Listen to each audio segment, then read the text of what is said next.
Imagine a land of soaring mountains, fiercely independent tribes, and a rich tapestry of traditions. This is the Pashtun Belt, a region that straddles Afghanistan and Pakistan. But beneath the beauty lies a simmering tension. Whispers of civil war are swirling, raising the chilling question: could this proud land be headed for another devastating conflict? Is the Pashtun Belt on the brink of a devastating conflict? Can the Pashtun people avoid another civil war? And what are the flashpoints that could ignite civil war in the Pashtun Belt? So today in this video, we will discuss all these questions, so buckle up and stay tuned. Pashtuns. The Pashtun Belt is a place with a long and interesting history. The people there are known for being strong and never giving up. Here we delve into some of the key resources that Pashtun Belt. Mineral resources. Pashtun Belt is rich in mineral resources, making mining one of the province's critical industries. Notable minerals found here include marble and granite.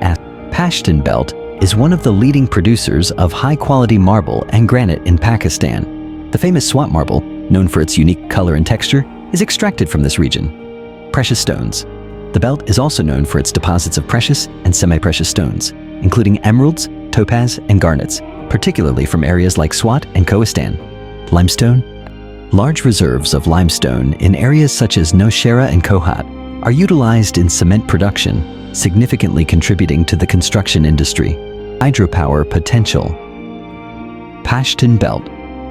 Mountainous terrain and abundant water resources provide immense potential for hydropower generation. The province's rivers, such as the Swat, Panchkora, and Kunhar, offer numerous sites for hydropower projects. Forestry. Forests cover a substantial portion of Pashtun Belt, particularly in districts like Swat, Dir, and Khohistan. The government's Billion Tree Tsunami Project, which originated in KPK, highlights the province's commitment to reforestation and combating climate change. And another resource is agriculture. Agriculture remains a backbone of KPK's economy, with a significant portion of the population engaged in farming.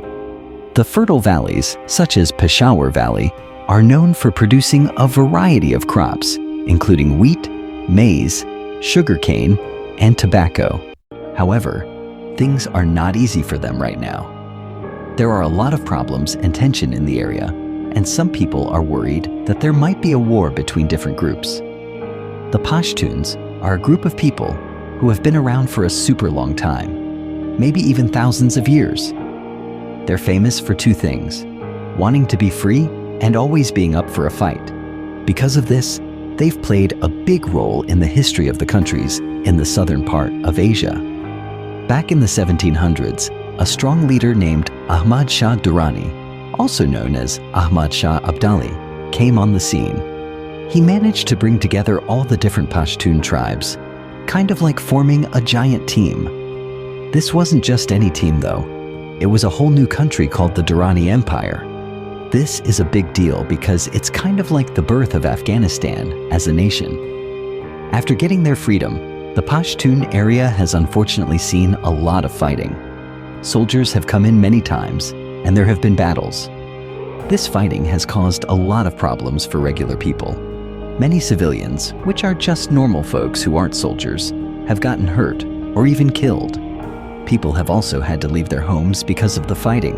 This constant state of war has made it really hard for the Pashtun people to rebuild their lives and communities. However, there are also some military operation that occurs in Pashtun Belt 1, Operation Al-Mizan, 2002 to 2006. This operation aimed to flush out foreign militants and local insurgents in South Waziristan. It marked the beginning of a series of military engagements in the federally administered tribal areas, FATA, now merged with KPK. 2. Operation Ra-e-Haq, 2007 to 2009. This operation was launched in the Swat Valley to combat the Tehrik-e-Taliban Pakistan, TTP, which had established a parallel government and imposed strict Sharia law. The Pakistani military successfully reclaimed the valley, although at a significant human and material cost. 3. Operation Sherdil, 2008. Conducted in the Bajaur Agency, this operation targeted militant strongholds and aimed to dismantle the command and control structures of the TTP. The operation involved intense ground combat and airstrikes, leading to the eventual displacement of militants. 4. Operation Zarb-e-Azzi, 2014. One of the largest and most comprehensive military operations in Pakistan's history, Zarb-e-Azbi was launched in North Waziristan. The operation aimed to eliminate militant bases and infrastructure, restoring state control over the region. It significantly weakened the operational capabilities of the TTP and other terrorist groups. 5.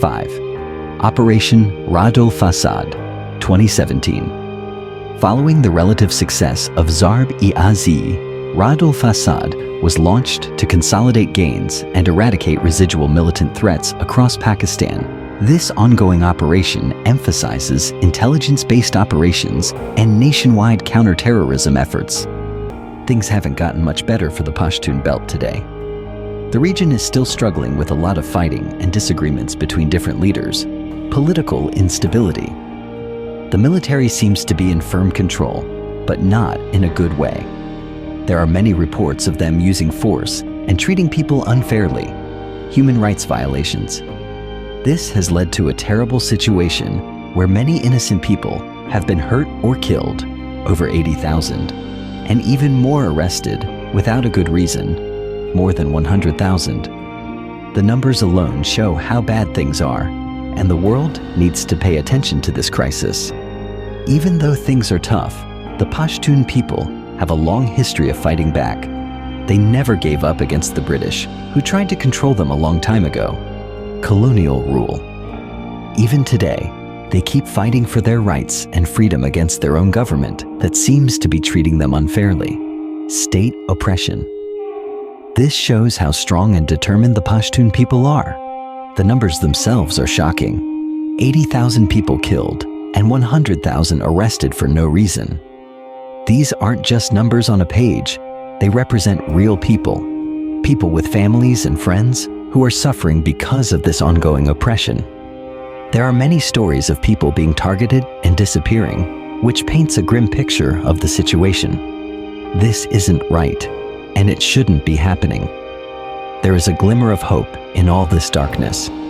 A group called the Pashtun Tahaffuz movement, led by a man named Manzoor Pashtun, has emerged to fight for what's right.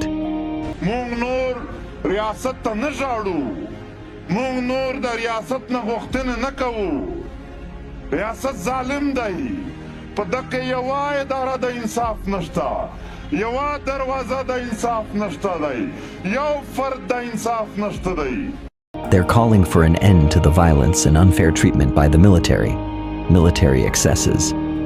They want justice, peace, and a chance for things to calm down. This group is special because they are protesting peacefully and refusing to give up, and people around the world are starting to notice and support them. The future of the Pashtun Belt is uncertain. Things are tense, and there's a worry that fighting between different groups, civil war, could break out. But the Pashtun people are known for being strong and never giving up. Maybe their determination can help find a peaceful solution to all the problems. No one knows for sure what will happen, but one thing's for sure: the Pashtun spirit will never be defeated.